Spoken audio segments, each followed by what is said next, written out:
Boleh. Assalamualaikum warahmatullahi wabarakatuh. Innal hamdalillah nahmaduhu wa nasta'inuhu wa nastaghfiruh wa na'udzu billahi min shururi anfusina wa min sayyiati a'malina. May yahdihillahu fala mudilla lahu wa may yudlil fala hadiya lahu. Asyhadu an la ilaha illallah wa asyhadu anna Muhammadan 'abduhu wa rasuluh. قال الله تعالى في كتابه العزيز يا أيها الذين آمنوا اتقوا الله حق تقاته ولا تموتن إلا وأنتم مسلمون. قال الله تعالى يا أيها الناس اتقوا ربكم الذي خلقكم من نفس واحدة وخلق منها زوجها وبث منهما رجالا كثيرا ونساء واتقوا الله الذي تساءلون به والأرحام إن الله كان عليكم رقيبا. فإن أصدق الحديث كتاب الله وخير الهدي هدي محمد صلى الله عليه وسلم وشر الأمور محدثاتها وكل محدثة بدعة وكل بدعة ضلالة وكل ضلالة في النار. أما بعد. Alhamdulillah, bersyukur kepada Allah kita dapat bertemu untuk menyambung pengajian di dalam surah Yusuf, mana pada malam ni kita masuk pada ayat yang ke 24. Okey. Seperti yang kita ketahui, pada minggu lepas apa yang kita lihat adalah pada ayat berkenaan dengan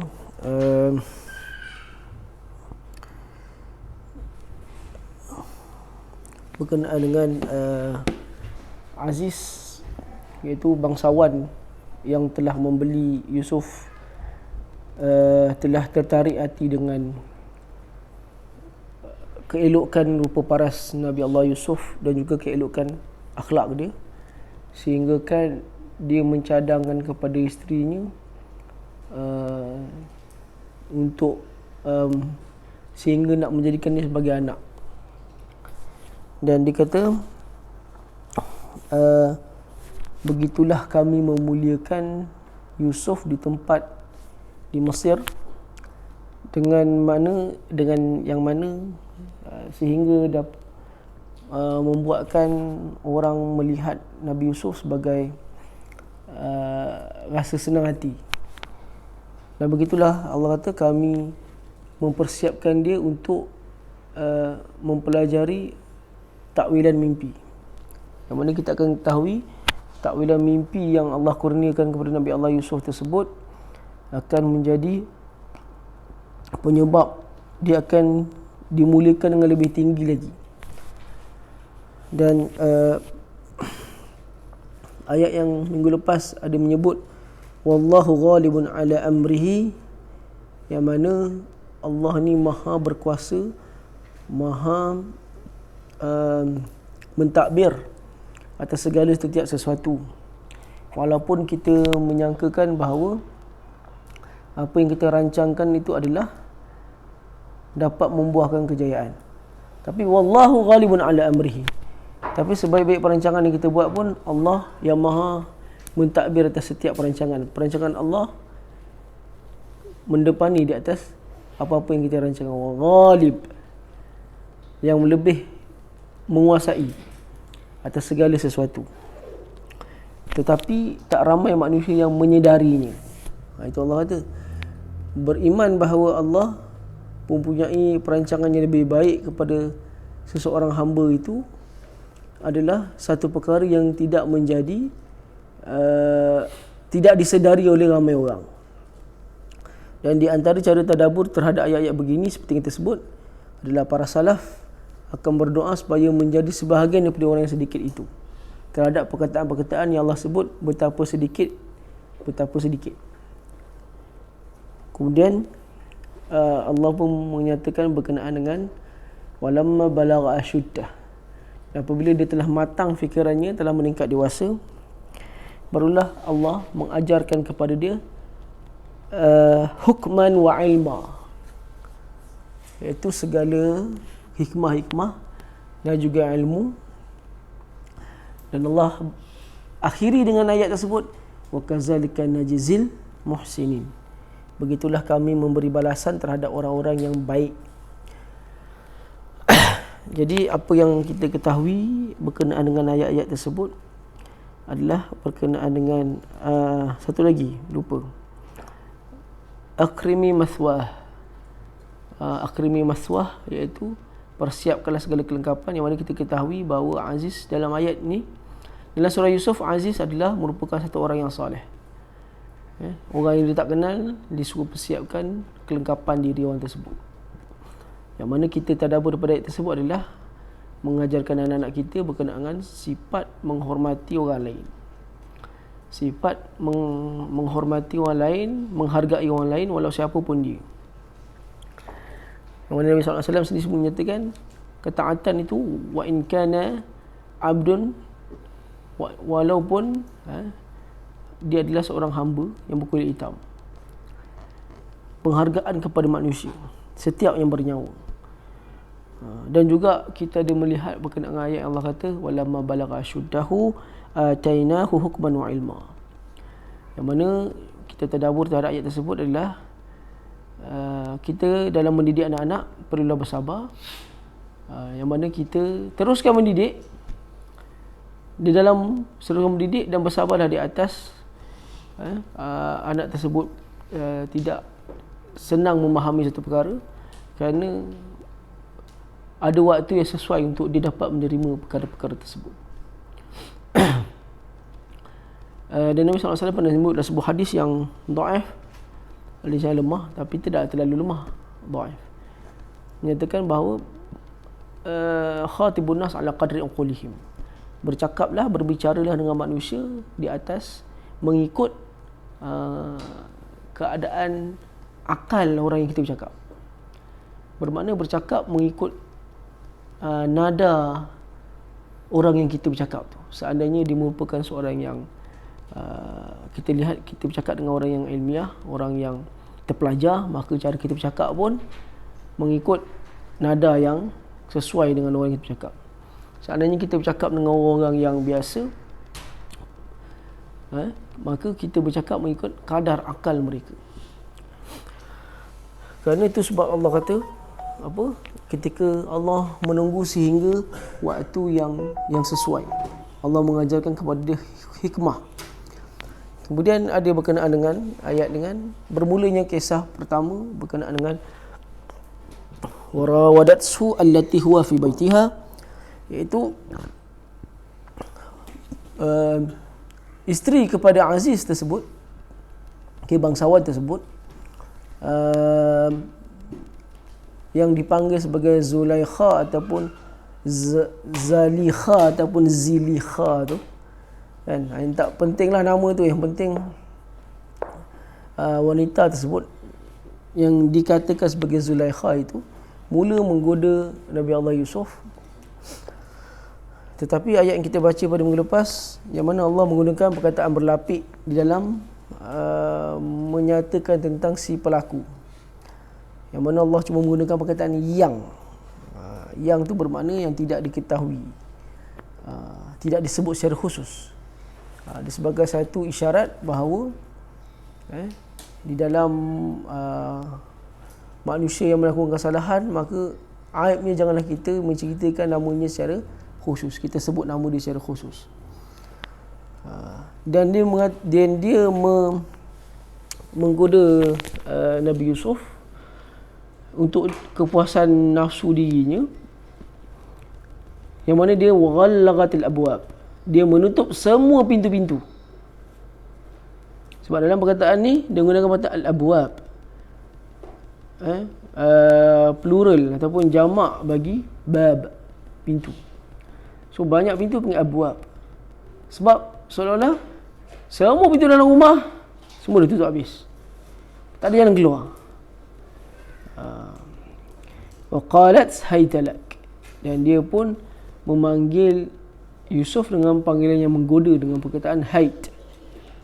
Hayt ni beberapa ulama bahasa menyatakan makna dia adalah badir, iaitu marilah sini cepat. Badir, marilah sini cepat. Haytalak.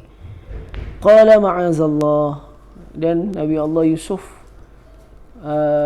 menyebut satu perkataan, ma'azallah, aku berlindung daripada Allah, aku mohon berlindung daripada Allah. Benda ini seperti Nabi SAW sebut dalam sebuah hadis riwayat Bukhari dan Muslim, seperti saya baca pada minggu lepas. Sab'atun yuzilluhumullahu yaumal qiyamah yauma la zilla illa zilluh. 7 jenis golongan orang manusia yang Allah akan naungkan dia pada hari kiamat esok. Di hari pada hari itu tidak ada naungan selain naungan Allah. Di antara lelaki tersebutlah rajulun da'atsu imra'atun zatu mansabin wa jamal, seorang perempuan yang ada pangkat dan kecantikan mengajak dia kepada buat satu perkara yang dosa. Disebut apa? Inni akhafullah, sesungguhnya aku ni takutkan Allah. Jadi itu pun berlaku pada Nabi Allah Yusuf. Dan dia benda pertama yang disebut adalah ma'azallah, berlindung daripada Allah. Dan menyebut satu perkataan yang sangat kita kata satu perkataan yang sangat besar, innahu rabbi ahsanu maswai, sesungguhnya aku ni telah diajar oleh Tuhanku dengan didikan yang baik. Dan dia mengatakan innahu la yuflihu az-zalimun, sesungguhnya orang yang zalim itu tidak akan selama-lamanya berjaya.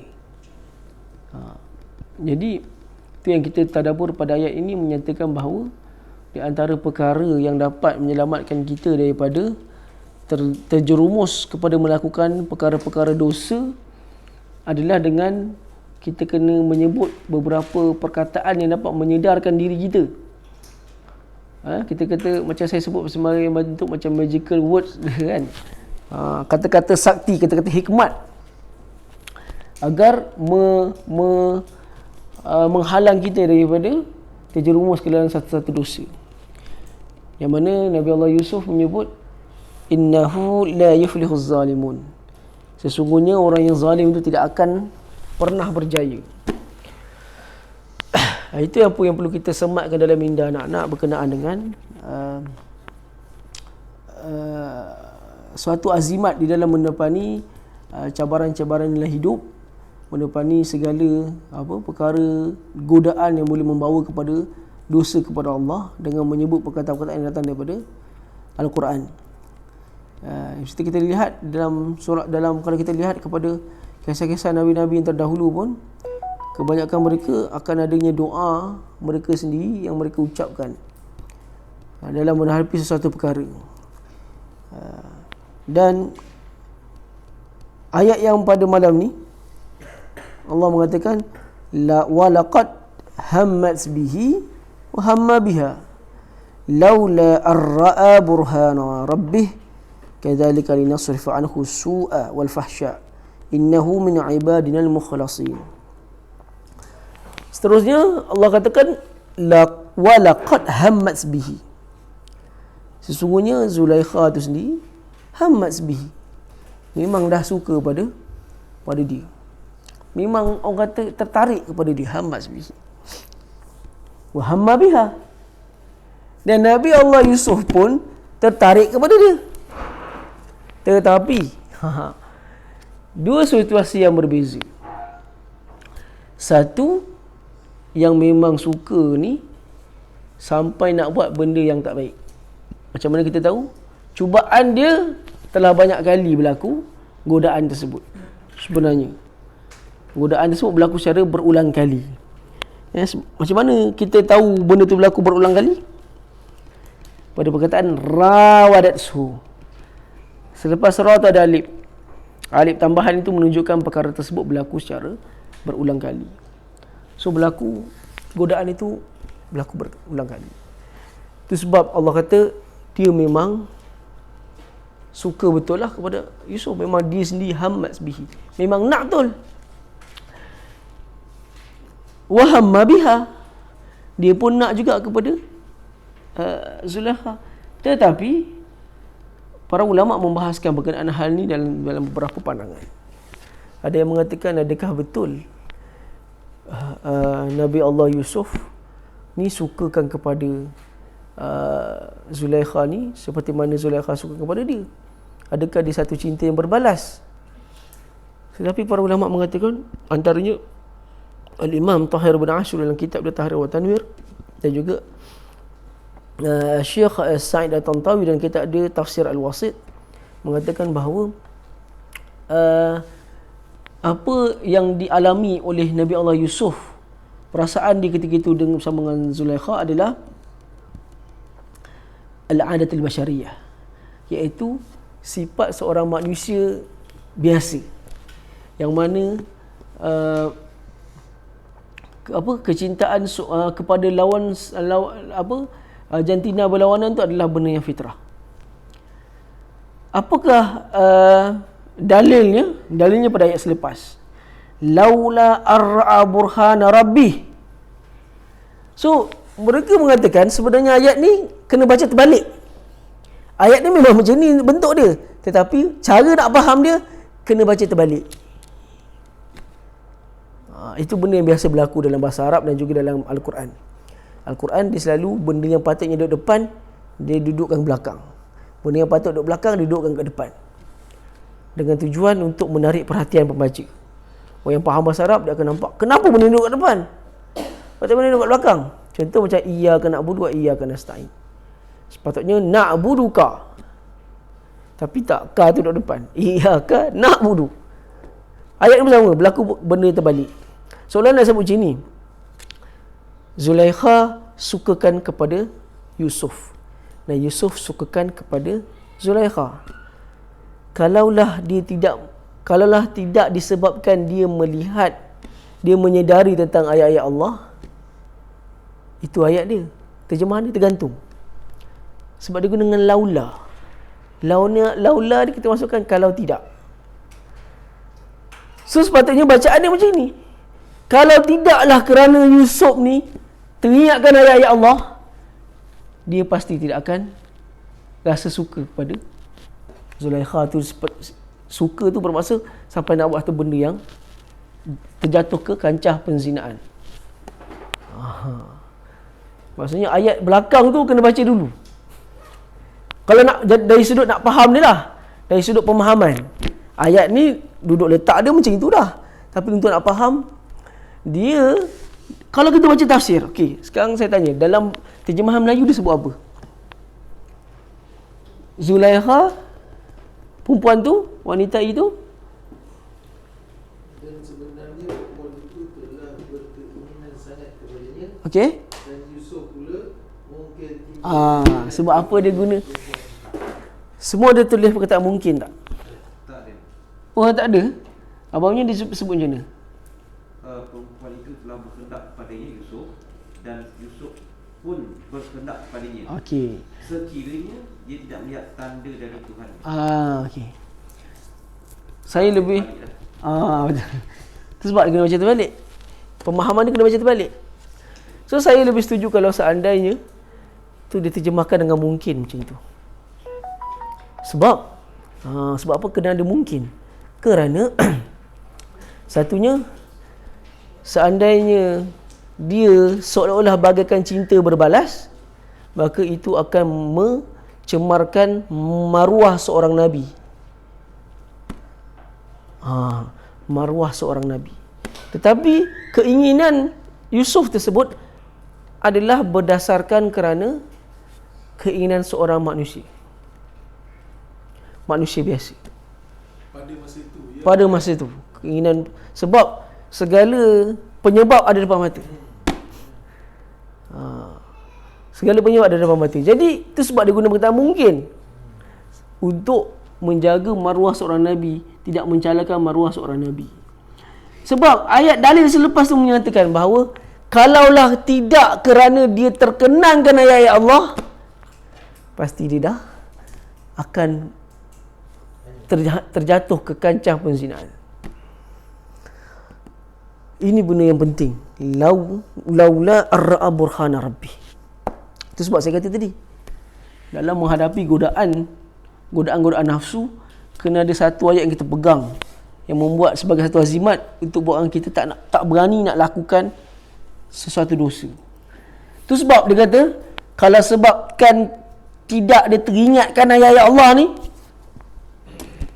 hamaz biha, dia pasti akan menyambut ajakan perempuan tersebut. Jadi kat sini menunjukkan apa?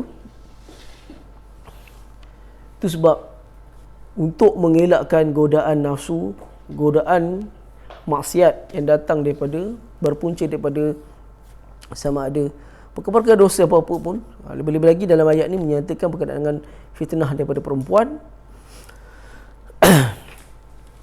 Fitnah daripada perempuan bermakna hendaklah dia terkenangkan ayat-ayat Allah yang macam kita sebut pada ayat pertama tadi, pada ayat yang sebelum ni, iaitu menggunakan ayat Allah sebagai azimat dia. Kalau lah bukan kerana dia terkenangkan ayat Allah, ar-ra'a. Ra'a ni maksudnya dia terjemah apa situ? Kalau lah bukan kerana apa? Ada disebut melihat. Okey, melihat. Kalau boleh faham tak melihat? Maksudnya macam mana? Menyedari. Iman dia kuat. Tapi boleh faham tak perkataan melihat kat situ? Menyedari, betul. Saya lebih setuju dengan perkataan menyedari. Kalau seandainya melihat, orang kurang faham sebab perkataan ra'a tu memang melihat pun. Tapi saya lebih suka dengan tafsiran yang digunakan oleh Syekh Sa'id Tantawi dalam tafsir Al-Wasit dia mengatakan kalaulah tidak kerana diterkenangkan ayat-ayat Allah. Itu penyebab dia tak berani nak buat. Terkenangkan ayat-ayat Allah. Ar-ra'a burhana rabbih. So, dalam menghadapi situasi godaan syaitan ni, terkenangkanlah ayat-ayat Allah. Kenangkanlah ayat-ayat Allah yang pernah kita belajar. Senang. Pilih mana-mana ayat yang tadi pun Nabi Allah Yusuf sebab apa? Innahu la yafluhuz zalimun.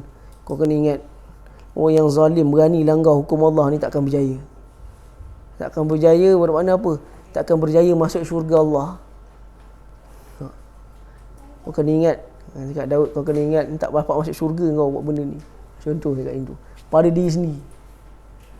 Sebab dia kata kalau tidakkan kerana dia terkenangkan ayat-ayat Allah, patutnya kan saya sebut kan, kita kena baca yang belakang dulu. Kalau lah disebabkan dia tidak terkenangkan ayat Allah, pasti dia akan menyambut ajakan perempuan tu. Kadzalika linusrifa anhu su'a wal fahsya. Begitulah kami memelihara Nabi Yusuf ini. Daripada kami memalingkan dia daripada sebarang keburukan dan juga sebarang kekejian. Begitulah nasib para Nabi dan Rasul yang Allah akan pelihara mereka daripada terjerumus ke dalam dosa-dosa yang besar. Itu sebablah mereka dipanggil sebagai Al-Ma'sum. Maksum ni maksudnya apa? Yang terpelihara daripada melakukan dosa-dosa yang besar. Jadi mereka begitulah dia kata wa kazalika linasrifa anhu. Begitulah kami membuat, macam mana kami palingkan dia daripada perkara keburukan? Dia teringatkan, terkenangkan ayat-ayat Allah. Terkenangkan ayat-ayat Allah. Satu benda yang besar, satu pengajaran yang sangat besar. Cara mengelak daripada terjerumus ke dalam godaan syaitan, kenangkanlah ayat-ayat Allah. Ar-ra'a burhana rabbih. Macam dalam ni disebut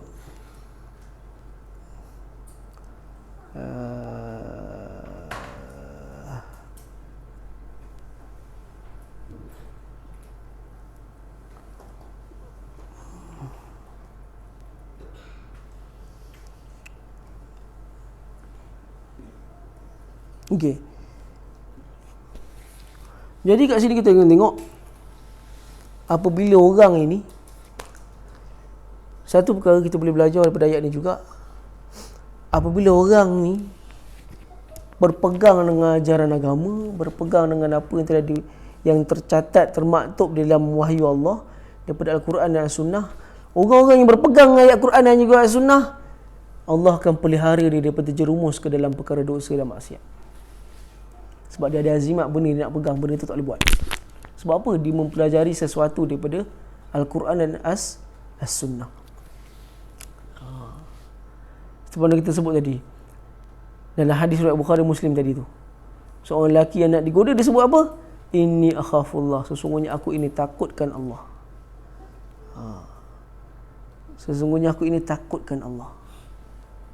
Maknanya bila orang tu dia dah berpegang kepada, bermakna dia nak berpegang kepada agama ni bukan boleh terus-terus berpegang, tak.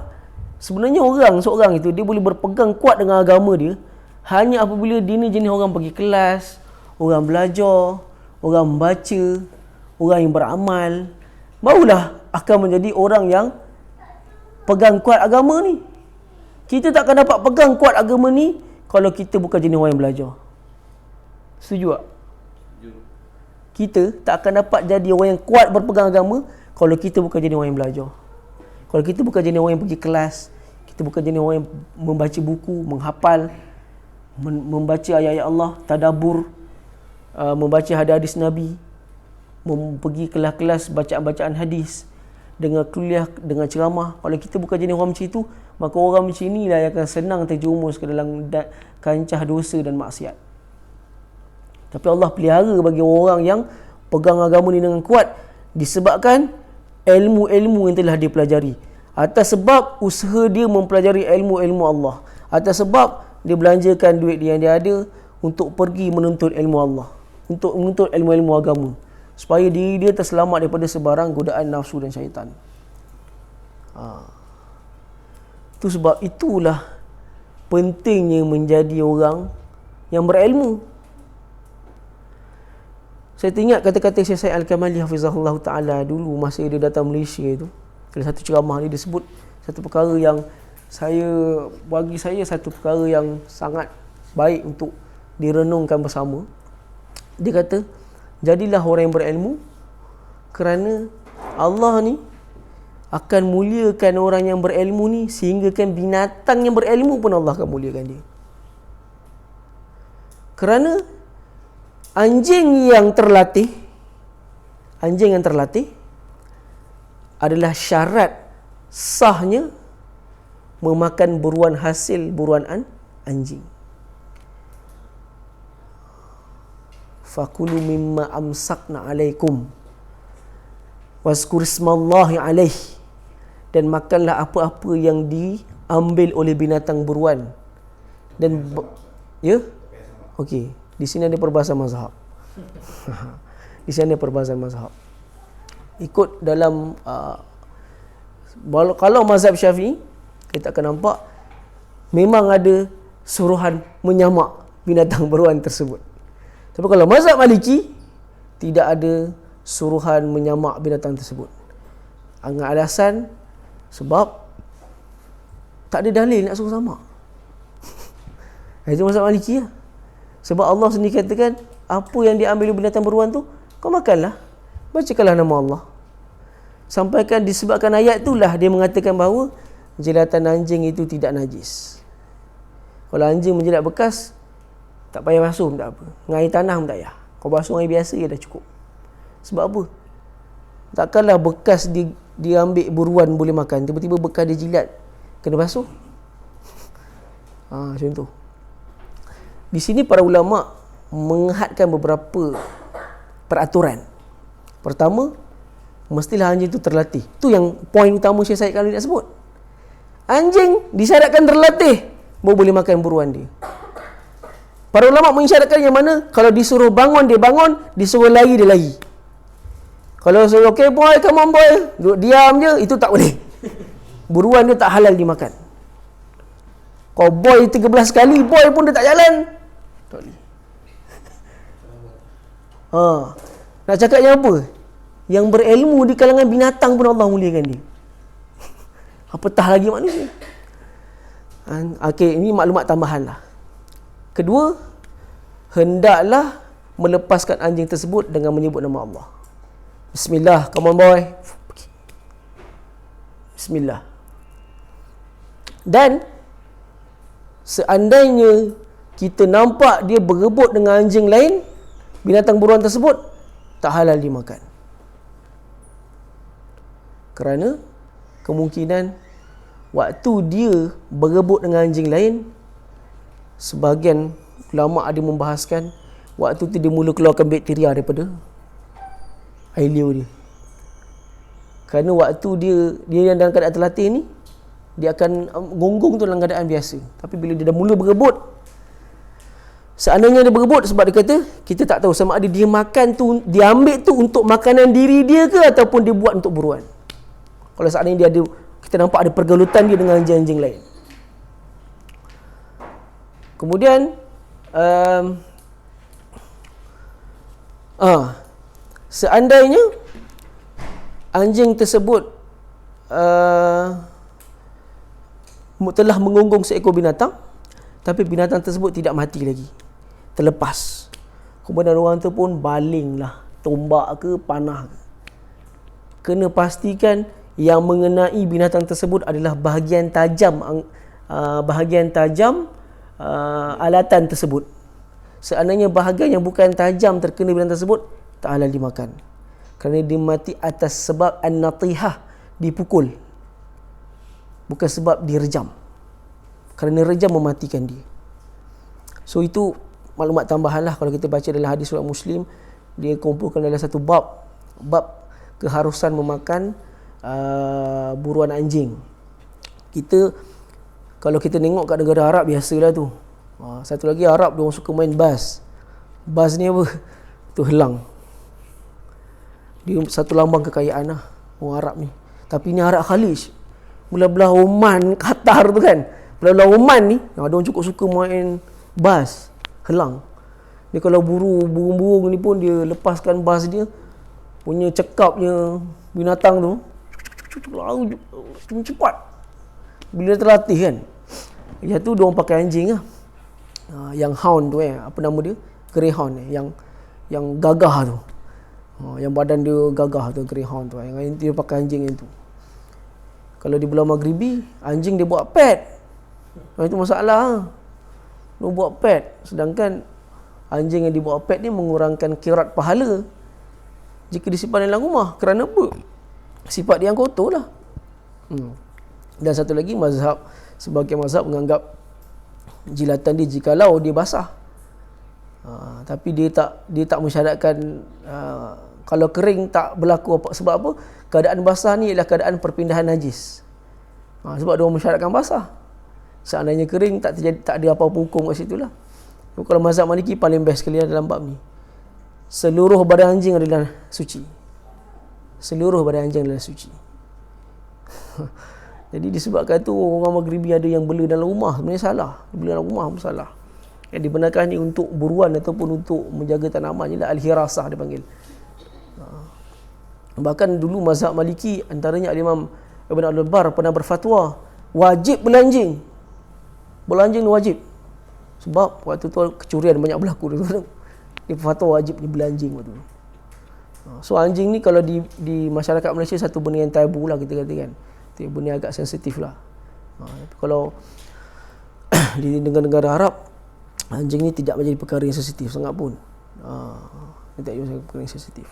Jadi kerana dalam hadis surat Bukhari ni, Nabi SAW sendiri pun ada mengatakan wa kanal kalbu yadbirna wa yuqbilna fi masjidin Nabi. Sesungguhnya dahulu anjing-anjing pernah berkeliaran di masjid Nabi. So para ulama membuatkan istimbat, keluarkan hukum berdasarkan hadis tu.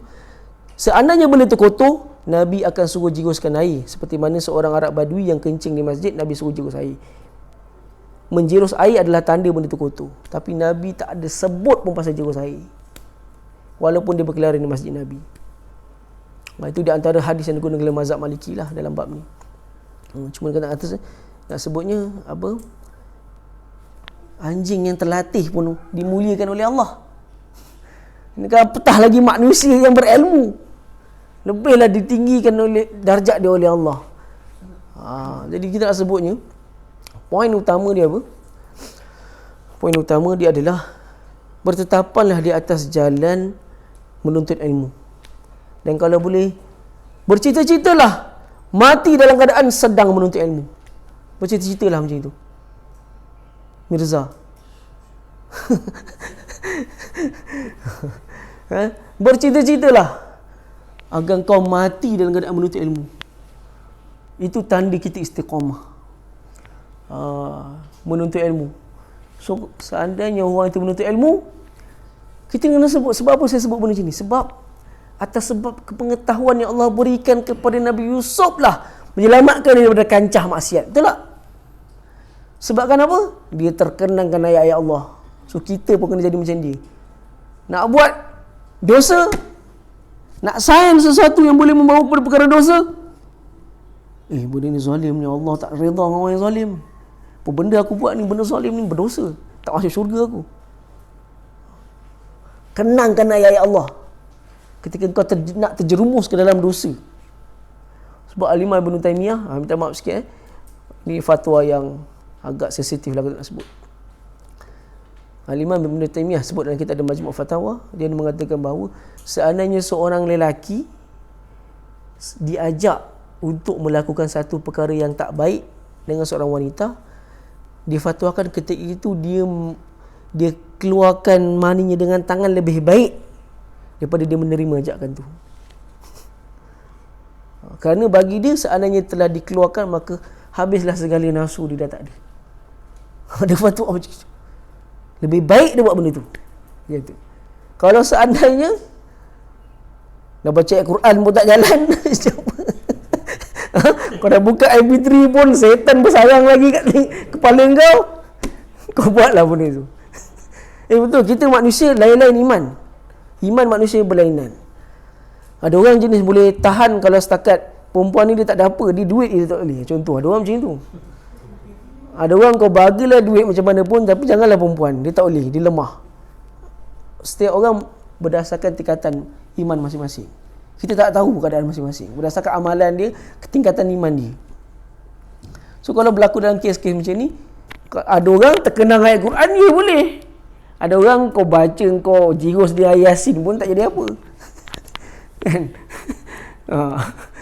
Jadi, so antara benda yang boleh dibuat, so benda ni prevention buat apa? Takut melakukan dosa, itu yang perlu, yang seorang itu cuba usahakan. Nabi SAW sebut dalam sebuah hadis riwayat Muslim dan Ahmad, dalam Musnad Ahmad pun ada. Nabi SAW kata sebut, orang yang beriman ni kal qa'id tahtal jabal. Orang yang beriman ni bagaikan orang yang duduk di bawah sebuah bukit yang besar. Yakhsha ay yaqa' alaih. Yang mana dia takut bukit tersebut akan boleh menimpa diri dia. Orang beriman dia mengangkat dosa macam itu. Dia angkat dosa bagaikan orang yang duduk di bawah satu bukit yang besar. Mana dia takut bukit ni bila-bila masa je boleh empap dia. Macam itu sifat orang yang beriman. Dan Nabi SAW sebut, wal fasiqu, bagi orang yang fasik, orang yang berterusan melakukan dosa dan tidak bertaubat, dia melengah-lengahkan taubat dia, fasiq.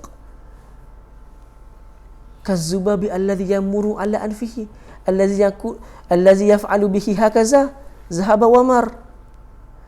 Bagi orang yang fasik pula, bagaikan dia pandang dosa itu macam mana? Wal fasiqu yara zunubahu kazzubabi alladhi yamuru ala anfihi. Dia memandang dosa dia bagaikan seekor lalat yang lalu di atas hidungnya. Allazi yaf'alu bihi hakaza, kalau dia buat macam ni, lalat terpergi. Kata orang yang tak fikir pasal dosa pahala ni, dia rasa macam alah tu dosa kecil. Saya pernah dengar ada ustaz sebut macam tu. Dia boleh sebut alah tu dosa kecil Syekh.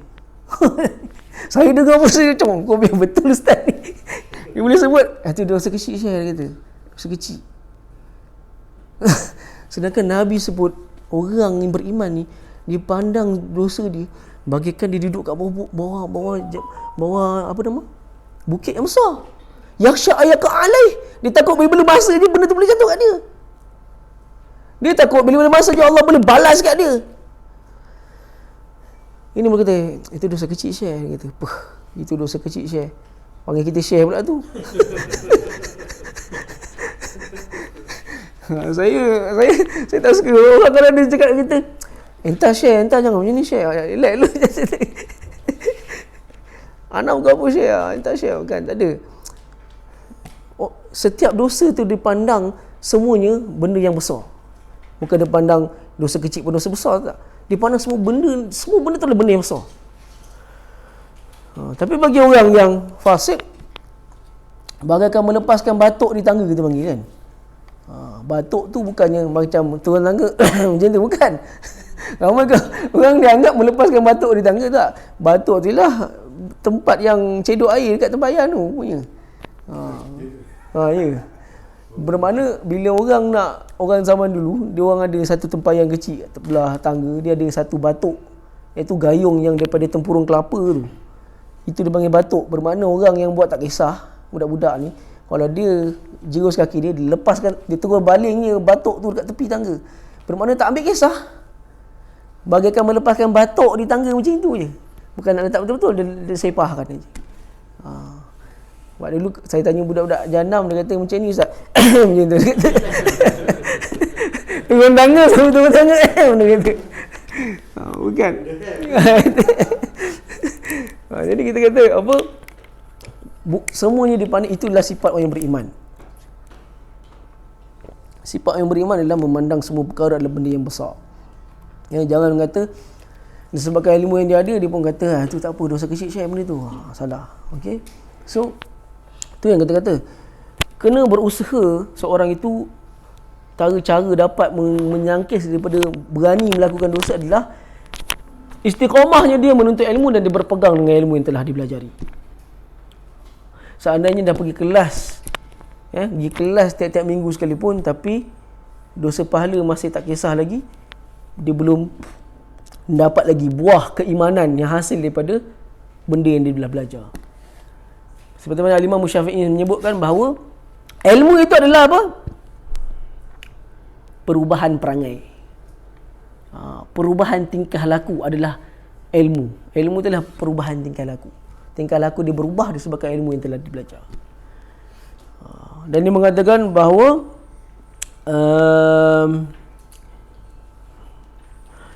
innahu min ibadina al-mukhlasin. Mukhlasin. So di sini kalau situ diorang terjemah apa, sesungguhnya dia adalah di kalangan hamba kami yang ikhlas bang. Terpilih. Saya kalau ditulis ikhlas lah, masa saya baca tafsir tadi, saya dah dalam hati saya terdetik, janganlah ada tafsir yang terjemah ikhlas.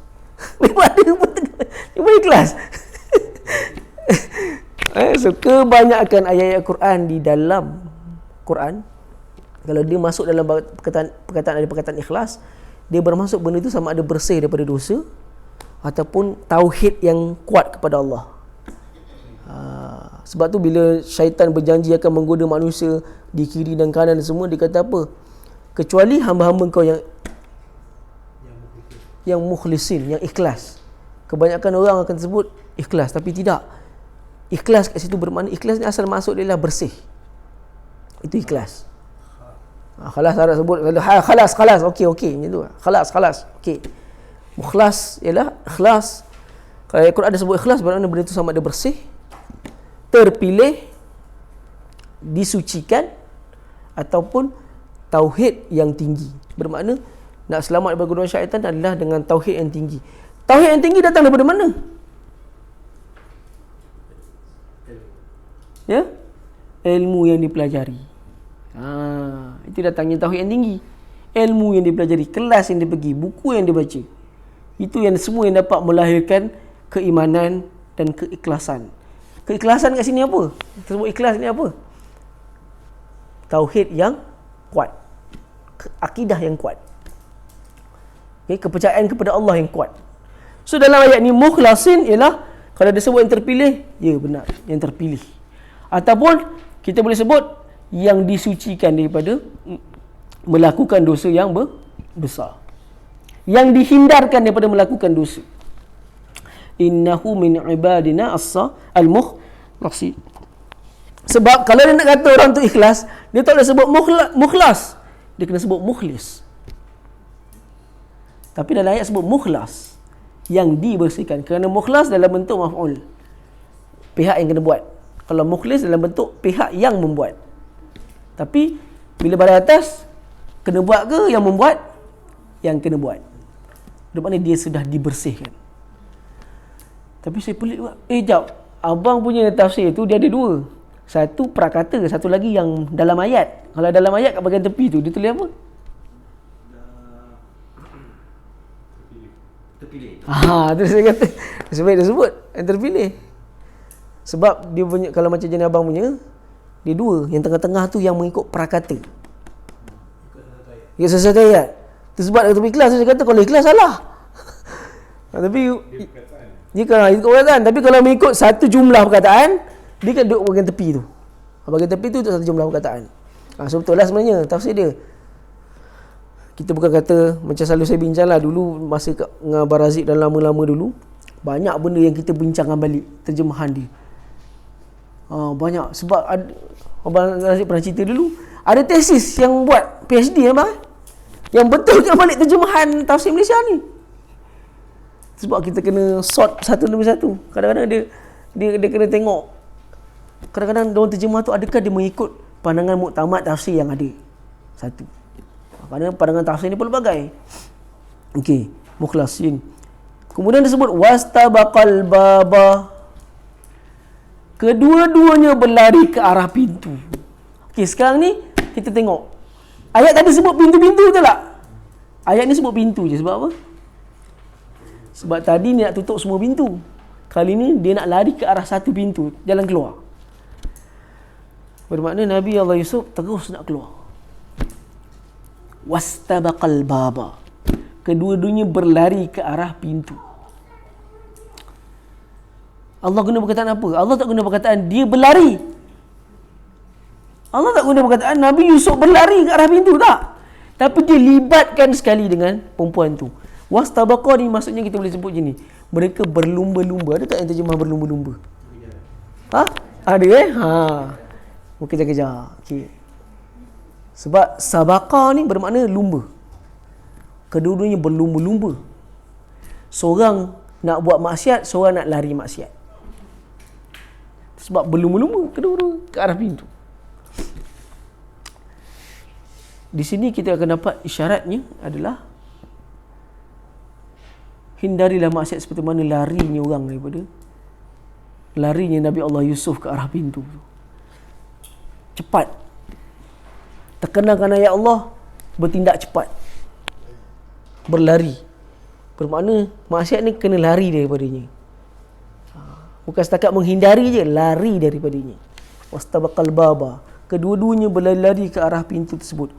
Wa qaddat qamisahum min duburin.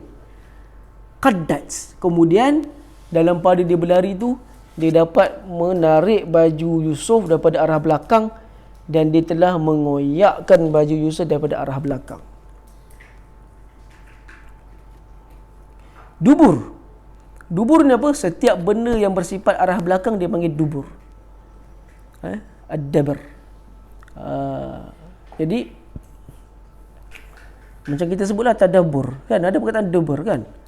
Macam kita cerita. Agak siapa ingat maksud tadabbur?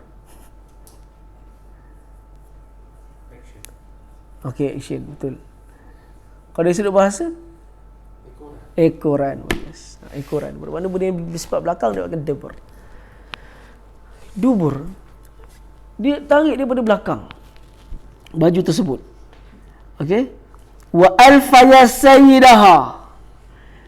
Punya tengah berlari ni, tiba-tiba terserempak dengan tuan rumah Aziz. Tuan dia.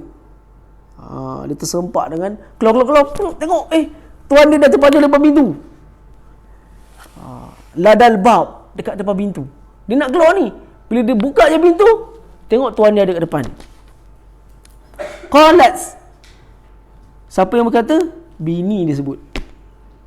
Ma jaza'u man arada bi ahlika su'an illa an yusjana au azabun alim. Bila dia tengok je laki dia dah balik, dia kata ma jaza'u. Dia tengok tu dia kata, sayang, contohlah, abang rasa apakah balasan bagi orang yang nak cuba nak buat benda buruk kepada isteri dia? Abang rasa apa benda yang patut dia kenakan? Dia nak cover dia punya perbuatan dia. Mungkin laki dia pun, saya tak pasti, ada tak yang terjemah kat dalam tu dia tercengang? Laki dia tercengang, ada? Tak ada? Semua tak ada? Abang Razik tak ada?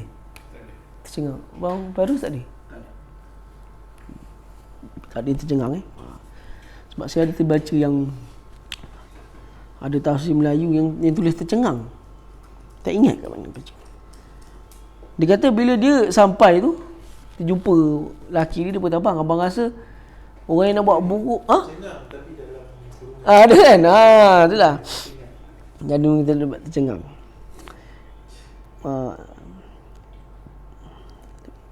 Sebab apa? Saya puas tengok dalam tafsir-tafsir pun, selalunya kalau ada tambahan perkataan, selalunya dia akan buat bracket.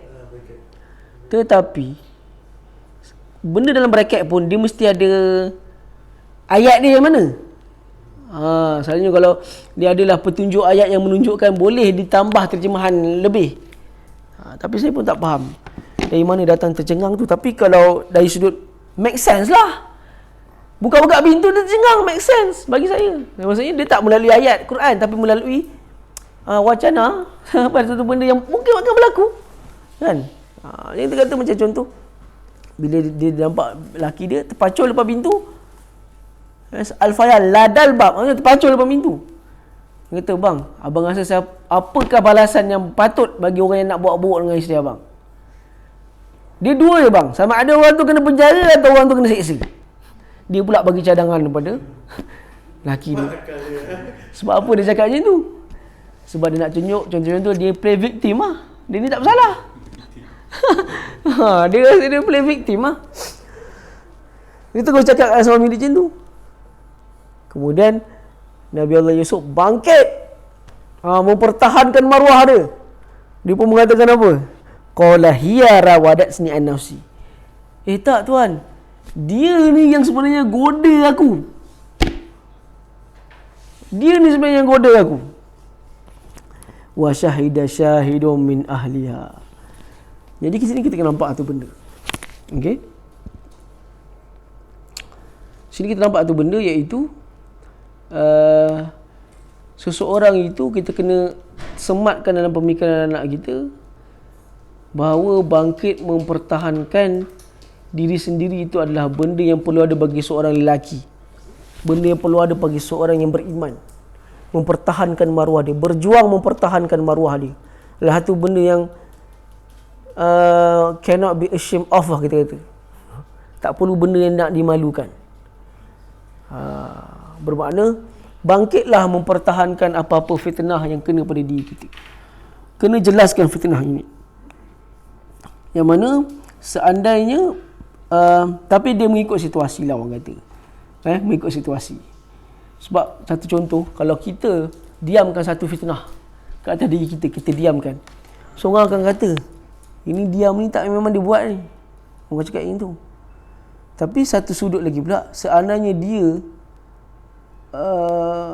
bercakap ketika benda yang masih dalam siasatan, contoh dia duk mengulas macam selalu kita tengok, maka benda tu pula akan memberikan satu fitnah lain pula, kan?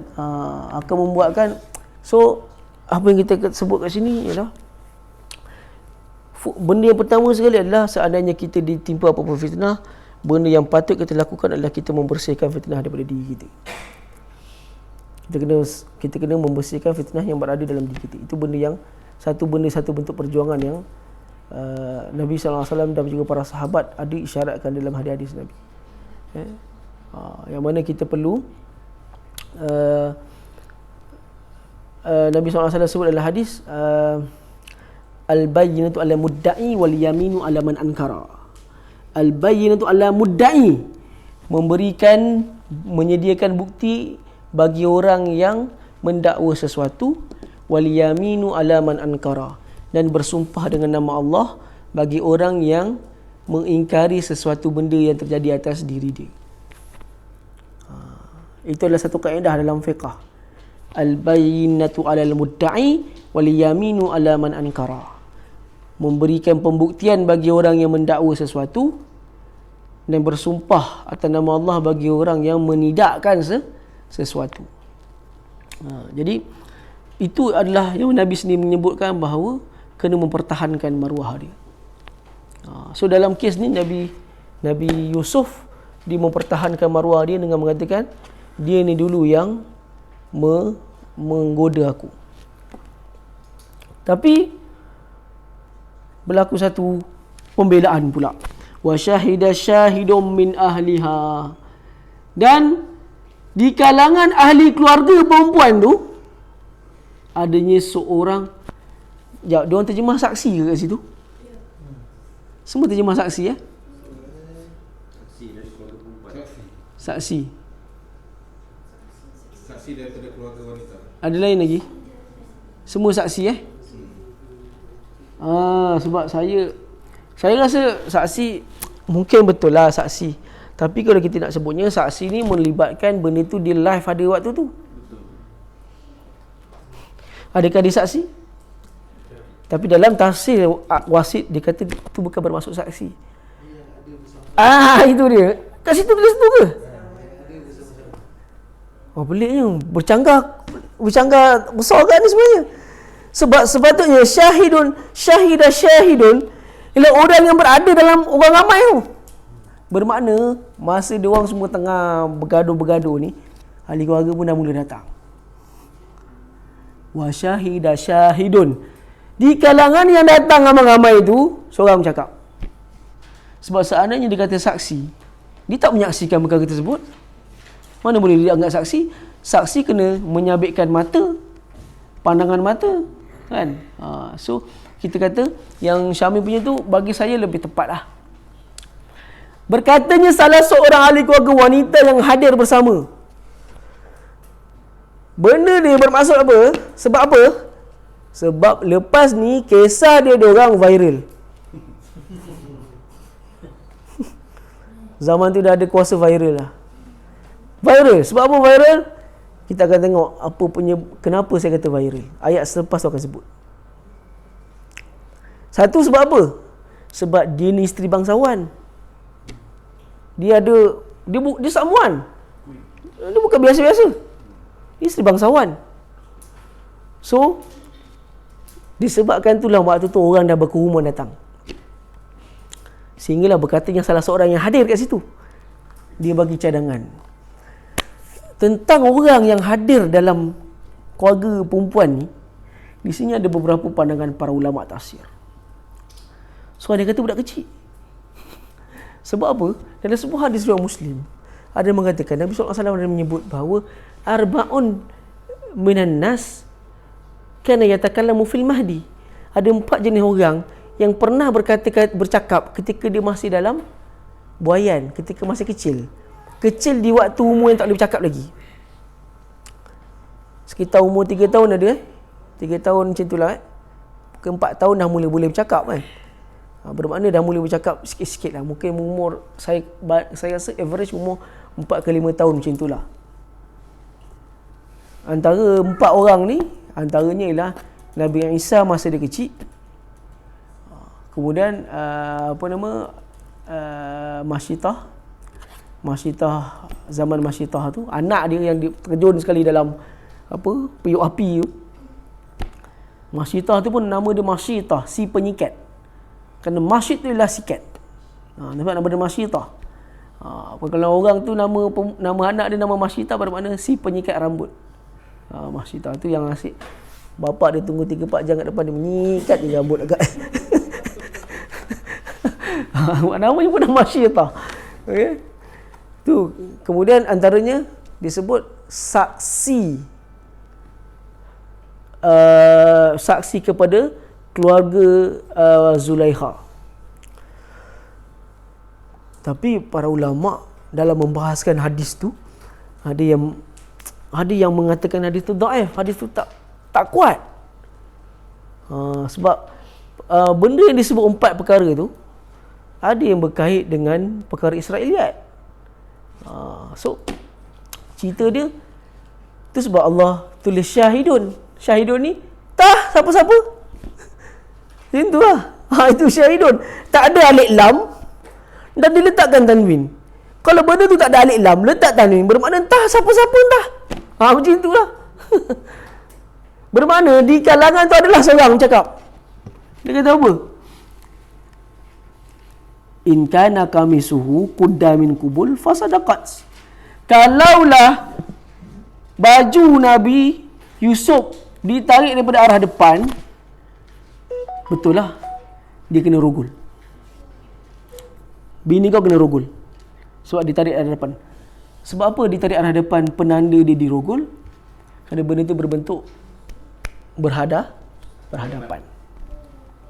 So bila berhadapan, dia mungkin akan menarik. Takkanlah tengah berhadapan macam ni kau tarik dari belakang macam ni, krek pula.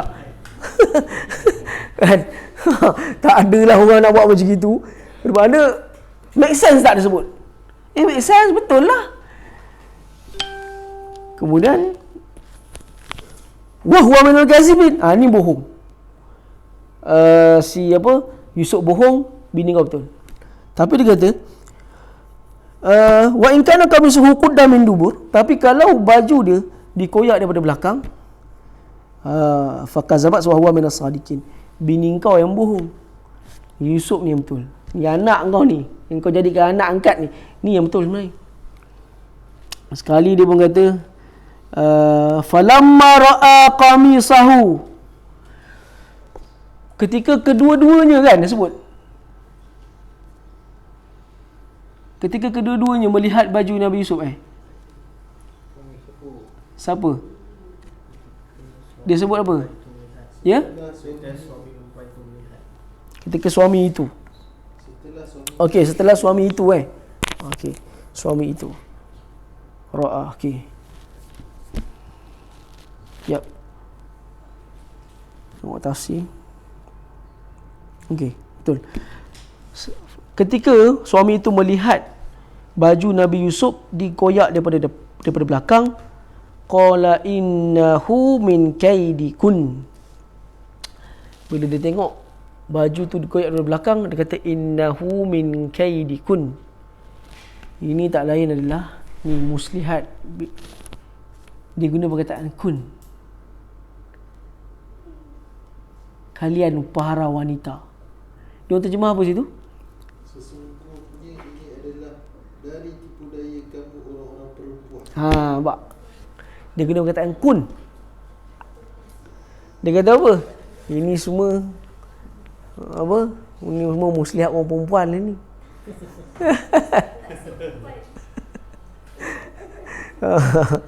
Ini semua muslihat orang perempuan ni, kaidikun kata.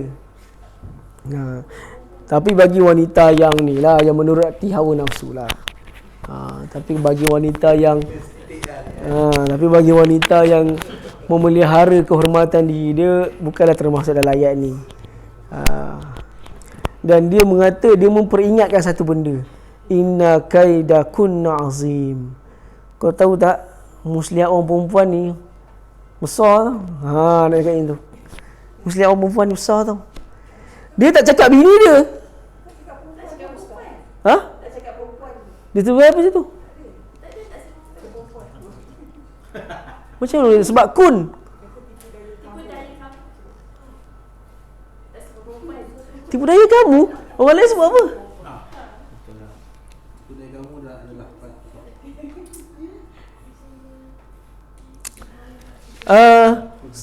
tak ada yang tulis orang perempuan. kamu saja. Itu kamu je lah, mula-mula dia sebut perempuan lah. Itu dah tak ada. Tak boleh tulis tak ada perempuan sebab kun. Kun ni jamak bagi perempuan. Kaf nun. Kalau seorang dia bagi ka. Kalau ada lelaki, Kalau lelaki ka lah, kom. Ramai lelaki. Kalau ramai perempuan, kun. Dalam tafsir yang saya pun ada tafsir Melayu juga. Tapi saya tak akan tengok tafsir Melayu lah. Sebab saya nak bagi faham benda tu betul-betul dulu kan. Tapi bila saya tengok tafsir Melayu, macam tafsir Melayu saya ni, dia tulis kamu orang-orang perempuan.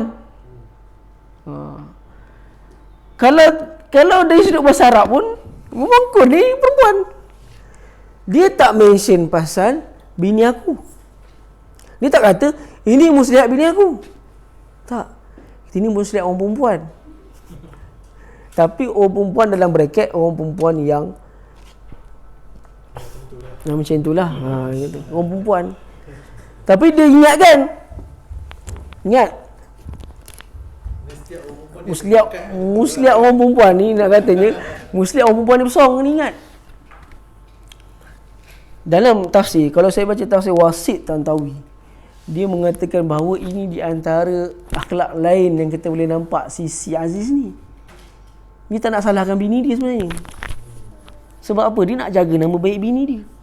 Satunya, bini dia bukan orang biasa dalam masyarakat. Bini dia someone, orang yang dihormati, keluarga bangsawan. Jadi dia nak menjaga.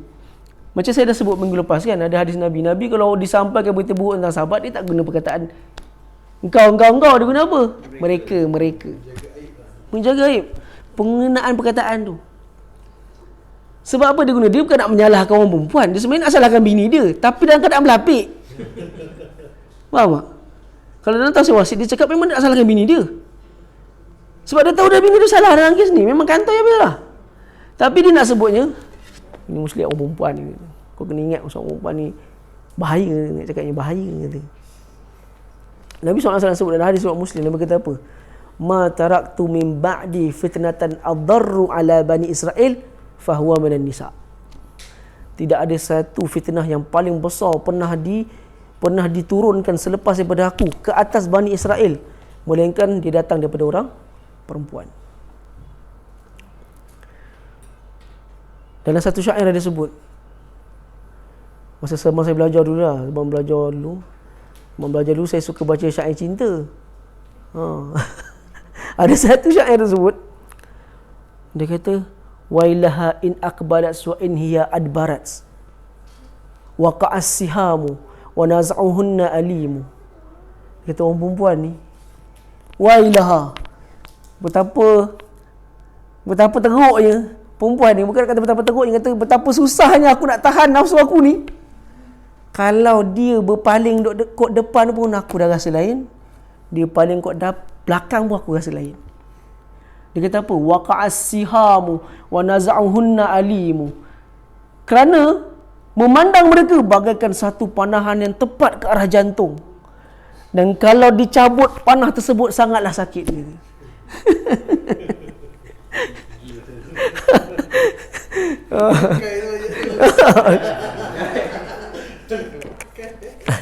Cakap ya.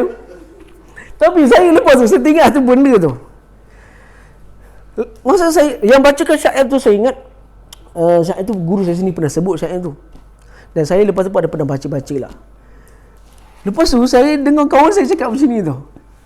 Masa tu kawan belum kahwin lagi, sama-sama belajar, mana ada kahwin lagi, masa tu umur 20-an.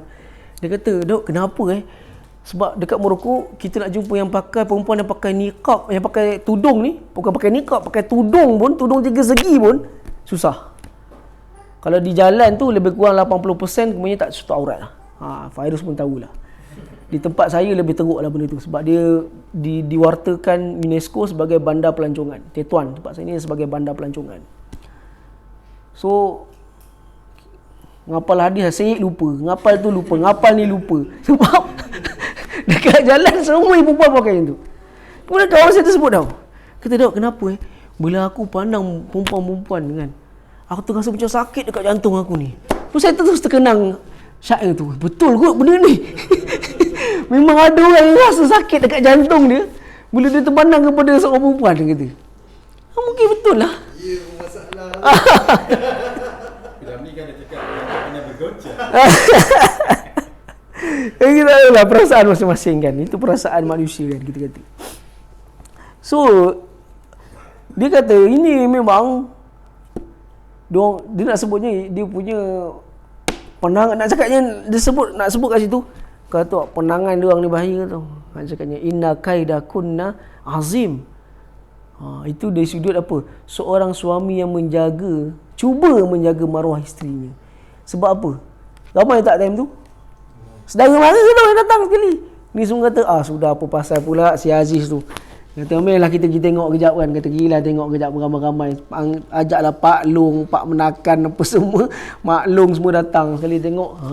Kan jadi buang mulut kan. Orang cakap, kata tengok Ajin tak pandai jaga bini dia agaknya. Muka orang cakap. Tapi ada dalam pada ramai-ramai tu ada seorang yang bijak. Dia sebut benda ni. Sebenarnya ayat ni ayat tentang seorang saksi, dia kata saksi, bukan seorang saksi lah, seorang ahli keluarga perempuan tersebut apa? Kalau ditarik di depan, maka dia betul. Kalau ditarik dari belakang, maka perempuan tu salah.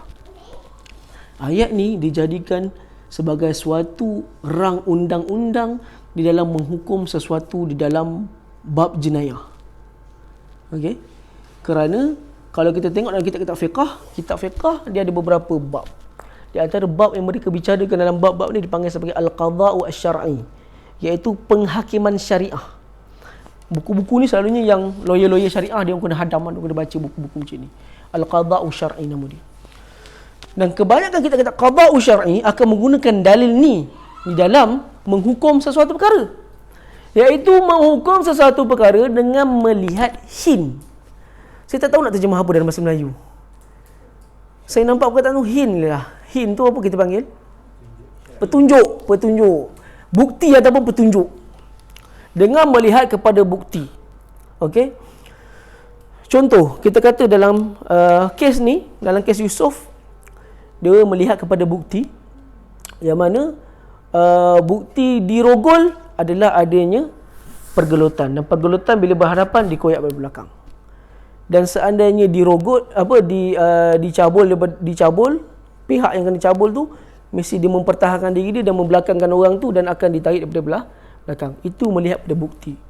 Contoh lain dalam kes Nabi Yusuf sendiri, contoh kan abang-abang dia celupkan baju dia dengan darah kambing. Tapi saya nak tanya tuan-tuan, secara logik akal ni, okey, betul bang, satu, rasa-rasa Nabi Yaakob terpedaya benda tu.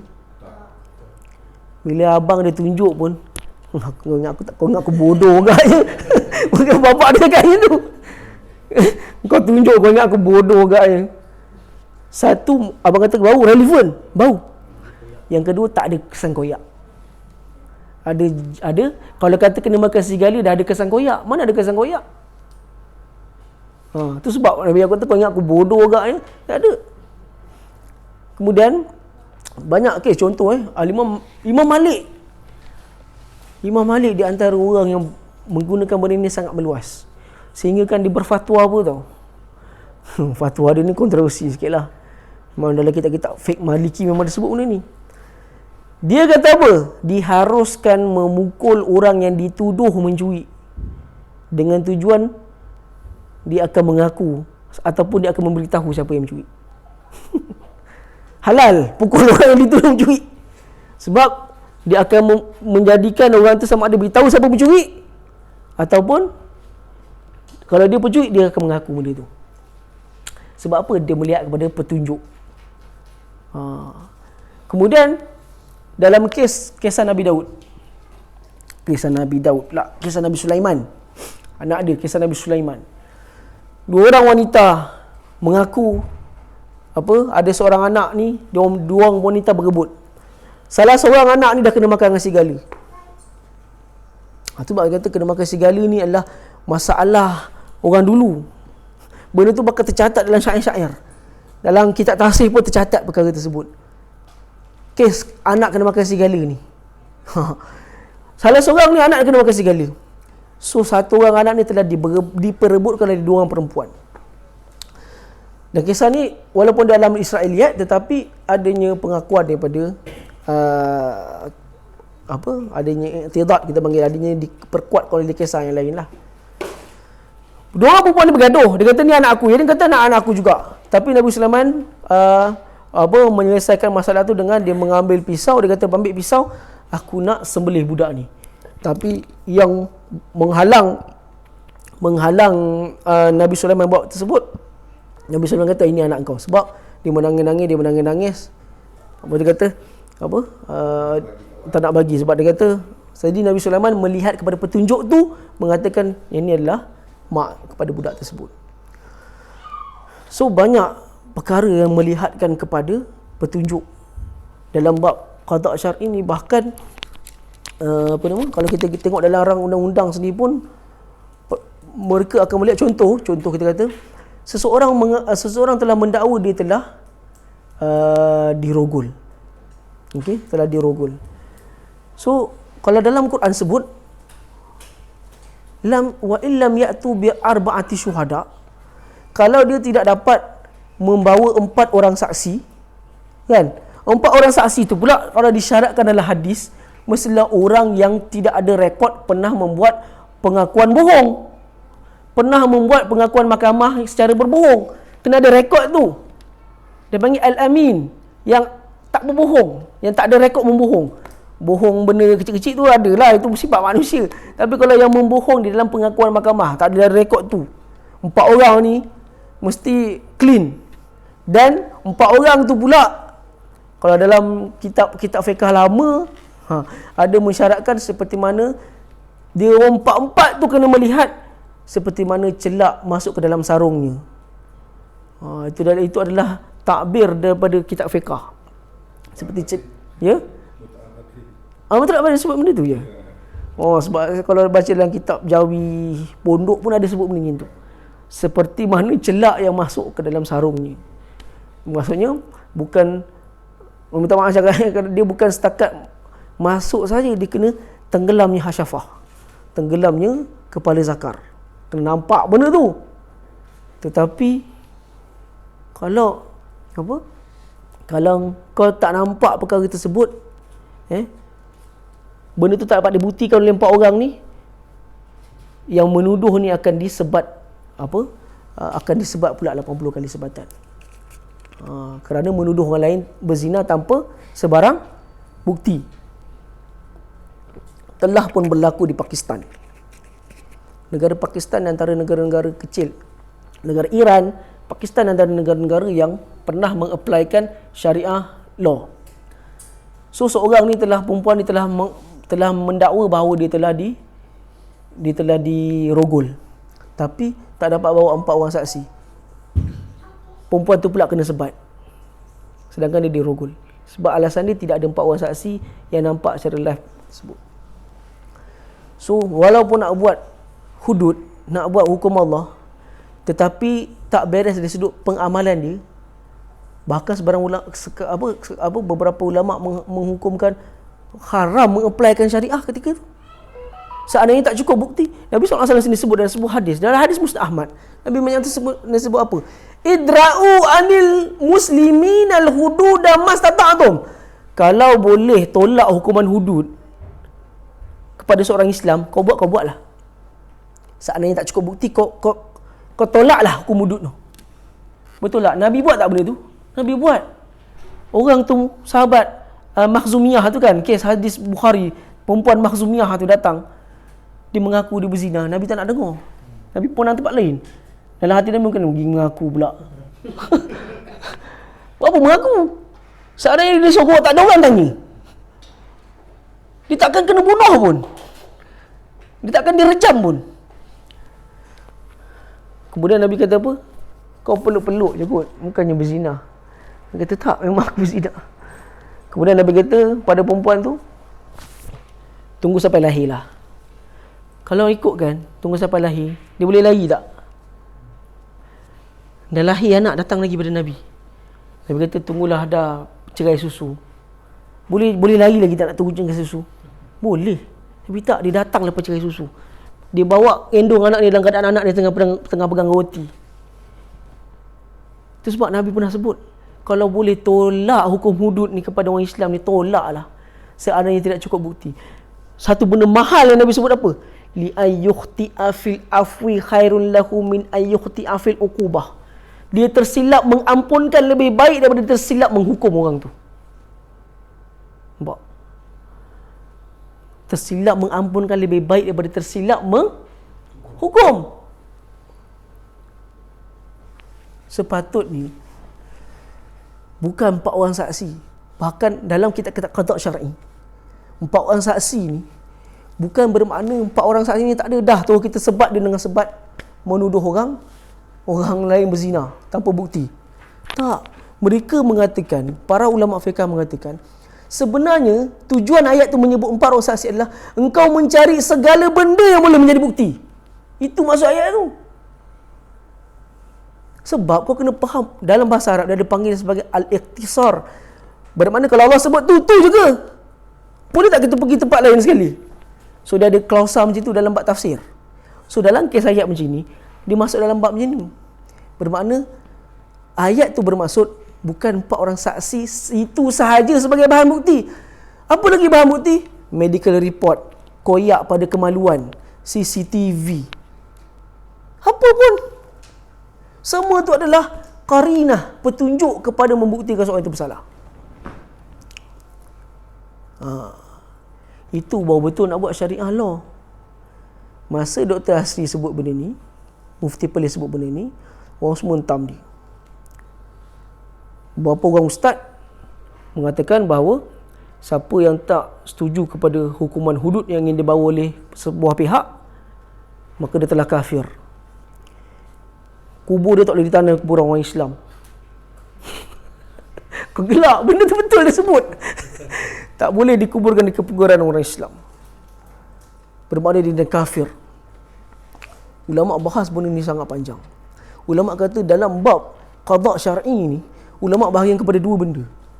Satu dipanggil al-imanu tanzili, satu lagi dibagi sebagai al-qada'u tanzili, satu lagi al-qada'u tatbiqi.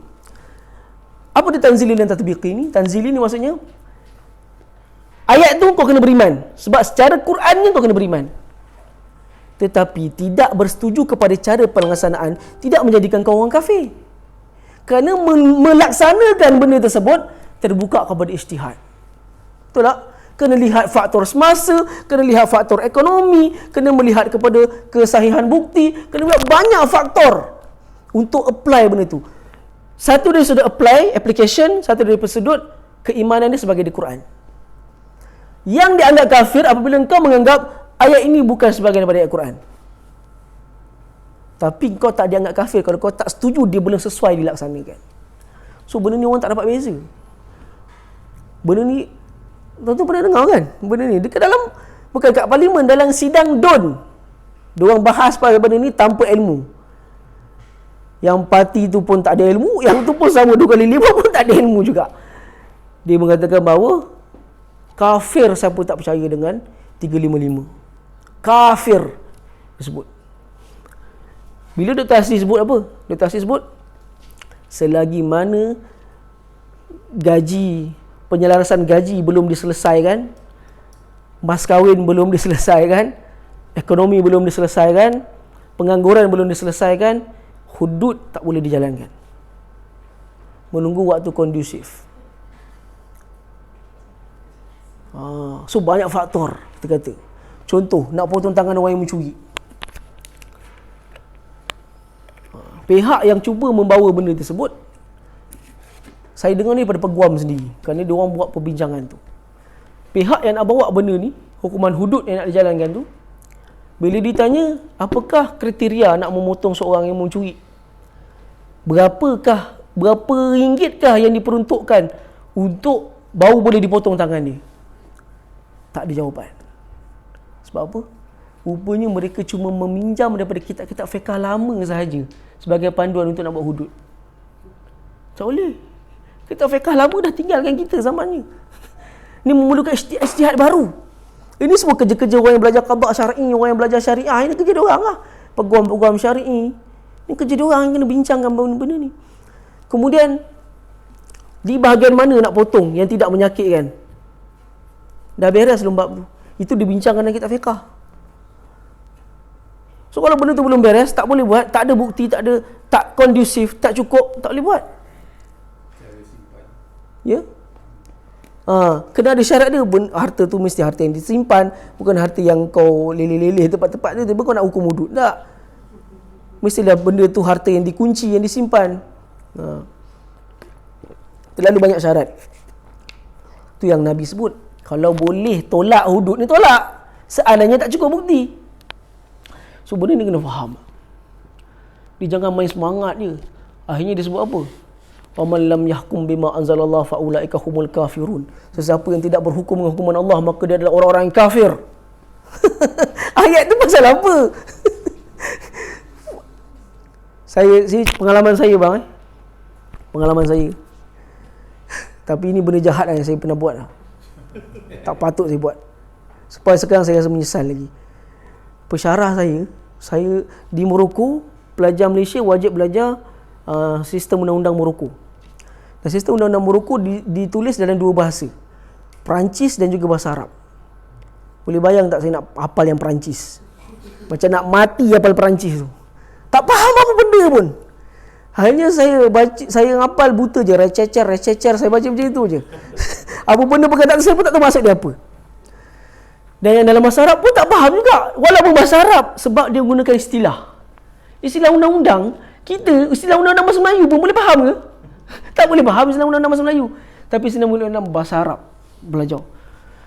Dan budak Malaysia selalu tak pernah pergi pun kelas dia ni. Ada satu hari ni saya masuk periksa. Budak Malaysia semua tak pergi. Saya pernah sekali lagi, satu hari tu saya pergi. Tapi masa dia ngajar saya baca Quran. Sekali habis kelas tu, campur ni Arab, Malaysia saya seorang je. Malaysia kata, orang Malaysia, bangun. Kau buat apa masa aku ngajar tadi? Kau tahu sudah kata. Saya baca Quran tadi kata. Kau faham tak apa kau ajar tadi? Tak faham. Kemudian dia kata apa kat saya?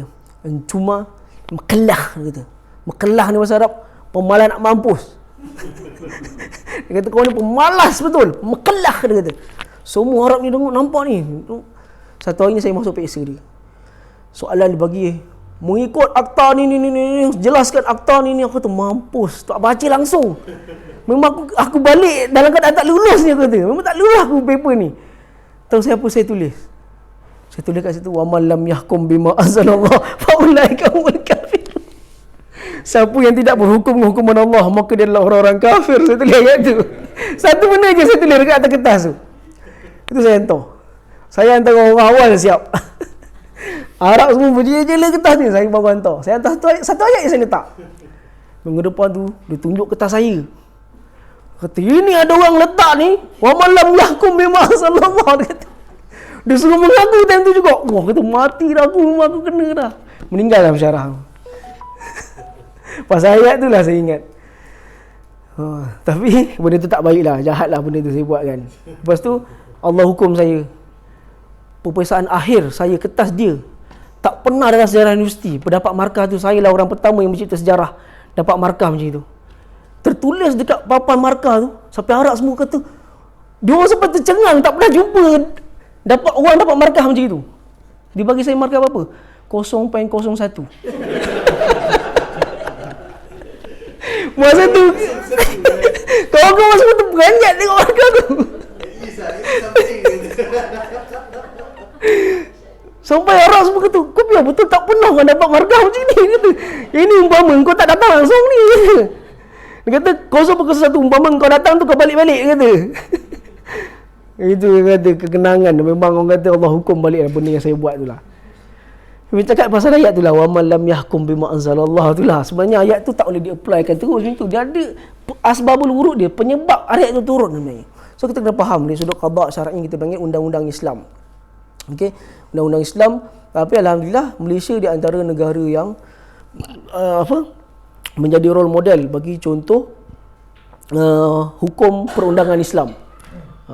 Bahkan saya pernah jumpa di Morocco dulu beberapa kertas kerja Malaysia tentang muamalat dan jenayah Islam dijadikan role model, dijadikan sebagai satu silibus bagi universiti di saya tahu masa tu di universiti di Amsterdam, universiti di France, bahkan di Maghribis ni pun ada menggunakan kertas kerja dan jurnal-jurnal yang ditulis oleh profesor-profesor daripada UIA sendiri. UIA adalah contoh universiti yang mengamalkan undang Islam secara terancang. Ahmad Ibrahim Law tu kan, Ahmad Ibrahim tu kan, itu adalah satu contoh Malaysia ni. So sebenarnya bahkan dalam sistem perundangan Malaysia sendiri pun, syariah pun, dia tidak melihat kepada satu mazhab. Kalau dalam bab perundangan, dia tak boleh tengok satu mazhab je. Dia kena melihat kepada perbandingan mazhab, kena mencari pandangan mazhab mana yang menyelesaikan masalah. Dia akan cari yang tu. So kita nampak sebenarnya ayat ni tentang dikoyak dari depan, dikoyak dari belakang. Ini satu ayat yang kalau kita tengok dalam kitab-kitab semua disebut tentang ayat ni. Ini satu benda yang besar. Melihat. So apa yang kita boleh belajar daripada ayat tu? Satunya, kita dalam melihat anak-anak, kita kena cermat dan pandai melihat perubahan tingkah laku anak-anak. Dengan melihat apa? petanda dan petunjuk, hin yang kita sebut tadi. Perubahan tingkah laku anak-anak adalah hin ataupun petunjuk yang sangat jelas menunjukkan anak ni dah mula berubah. Betul tak? So mak ayah kena cermat melihat perubahan tingkah laku anak-anak melalui petunjuk perubahan tingkah laku. So sebagai orang Islam, ayat ni seolah-olah mengisyaratkan kepada kita, engkau di dalam menilai sesuatu, engkau kena melihat kepada petunjuk-petunjuk yang ada. Menilai sesuatu melihat kepada petunjuk. Berhukum sesuatu pun melihat kepada petunjuk. Kerana dia melatih akal fikiran. So kita tengok sendiri dalam banyak kes macam tu, melihat kepada petunjuk. Kemudian dia boleh sebut apa? Sekarang ni Al-Aziz ni dia dah cadangkan satu solusi lah.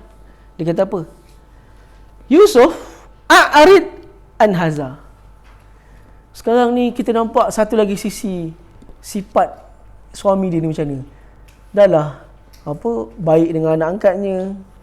Kemudian cuba menjaga maruah isterinya. Pening juga dia. Pening pun tak dia. Sebab kes tu kes yang besar lah. Jadi lepas tu dia boleh sebut Yusuf, dah lah, settle down lah benda ni. Sebab apa dia nak settle down? Sebab dia tak nak benda ni jadi melarat. So dia kata, settle down lah benda ni. A'rid an haza, kau diamlah benda ni. Kemudian dia kata, dia sebut kepada bini dia apa? Wastaghfiri li dzambik.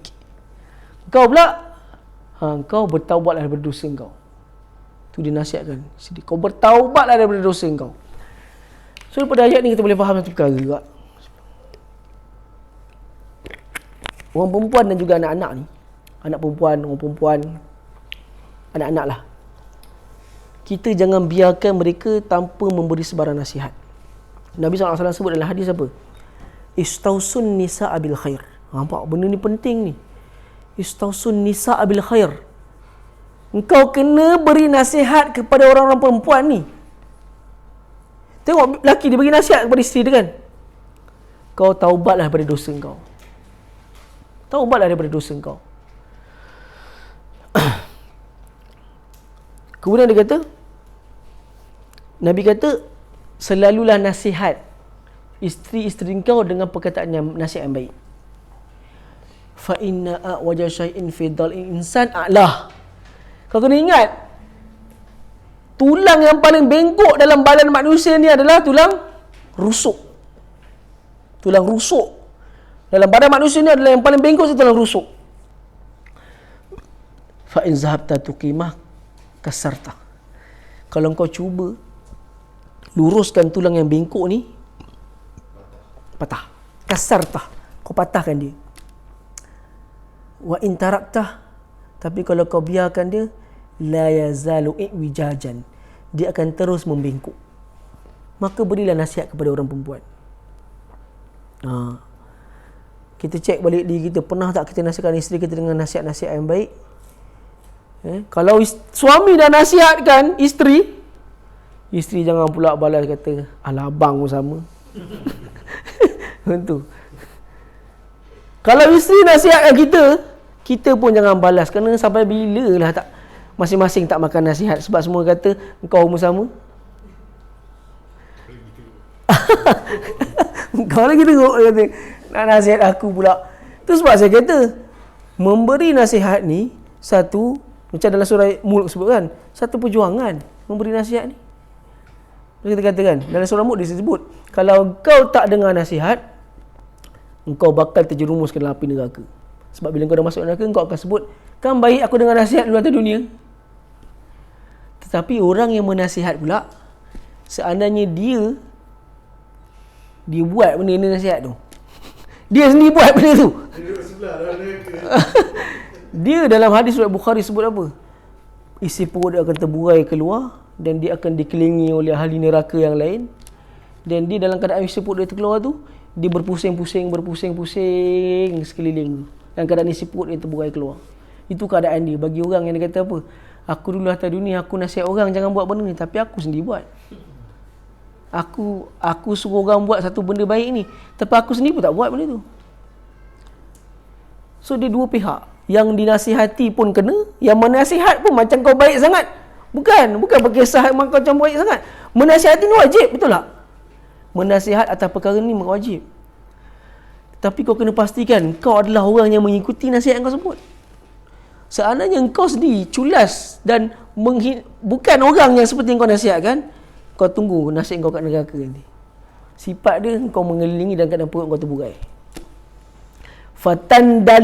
Fatandalaka aqtabu batnihi summa yaduru bihi ahlun nar yaduru bihi kama yaduru al-himaru bil hima. Dia akan berpusing seperti mana keldai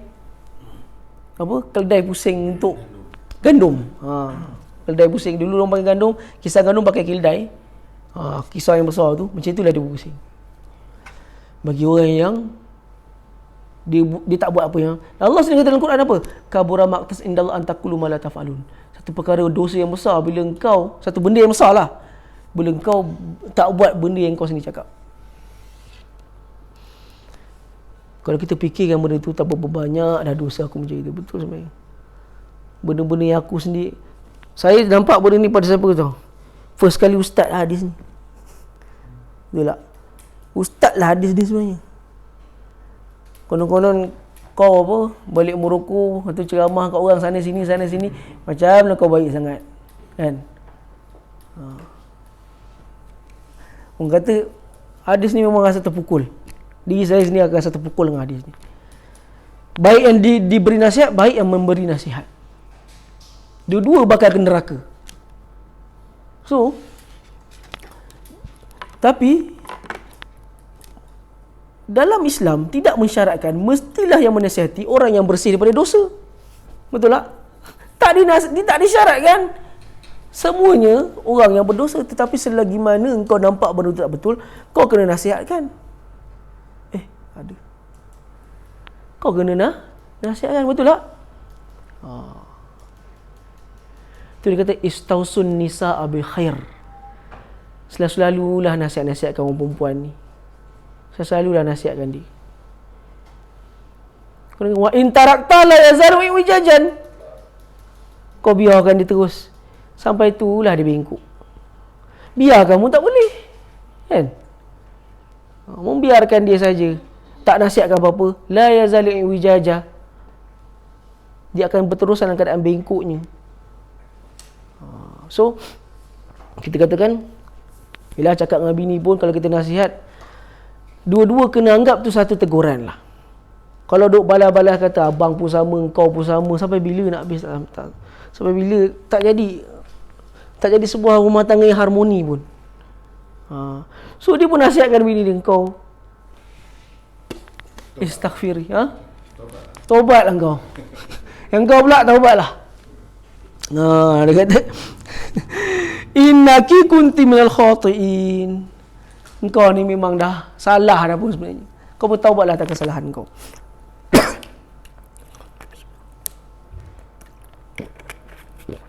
Jadi kita berhenti pada ayat 29. Sebab ayat 29 tu dah masuk cerita lain. Okey. So apa yang kita boleh teladani daripada ayat-ayat telah kita bacakan pada malam ini.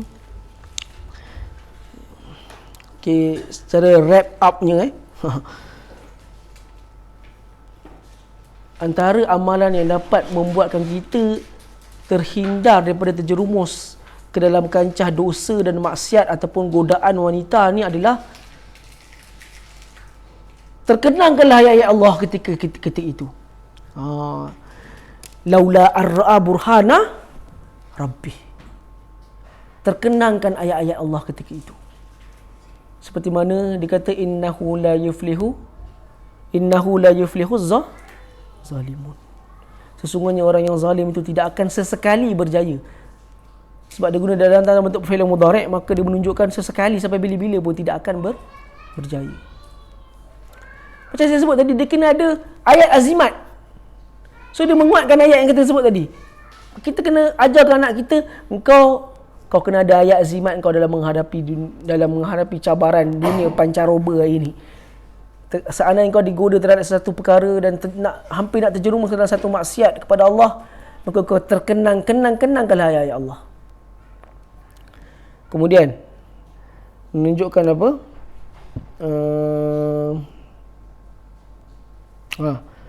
Hendaklah kita bangkit mempertahankan apa-apa fitnah yang menimpa kepada diri kita, tanpa kita hanya membiarkan saja fitnah tersebut. Kerana seandainya mendiam kepada tersebut dapat membuatkan orang menganggap kita ini bersalah. Betul tak? Kemudian apa lagi? Sebelum kita menghukum seseorang tu Ustaz, kita perlu ada petunjuk atau Yes, terbaik. Kita belum masuk sorang-sorang tu, tapi tak apa, barang cerita dulu. Saya dah ambil poin tu. Okey. Saya dah ambil poin tu. Betul bang? So kita punya pemikiran pun macam itu juga.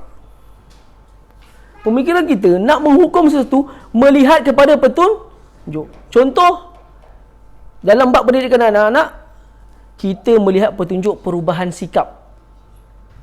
Anak-anak menandakan anak-anak sudah mula berubah dan memerlukan ayah dia sebagai peneman untuk menasihatikan anak-anaknya. Ketika itu kau kena tahu, aku perlu hadir untuk dia. Kerana mula melihatkan petunjuknya adalah melihat perubahan tingkah laku anak-anak. So kita kena alert dengan petunjuk. Suatu perkara nak hukum, lihat pada petunjuk. Kemudian apa? Nasihat, kita dapat mencontohi sikap Aziz dengan cara dia cuba mempertahankan maruah isteri dia dengan menggunakan perkataan apa? Berlapik. Dia tak sebut bini dia sebut mereka orang perempuan untuk menjaga maruah isteri dia. So kita sebagai isteri kena jaga maruah suami kena jaga maruah isteri juga. Jangan bila orang cerita buruk tentang isteri kita bukan, dia memang macam tu.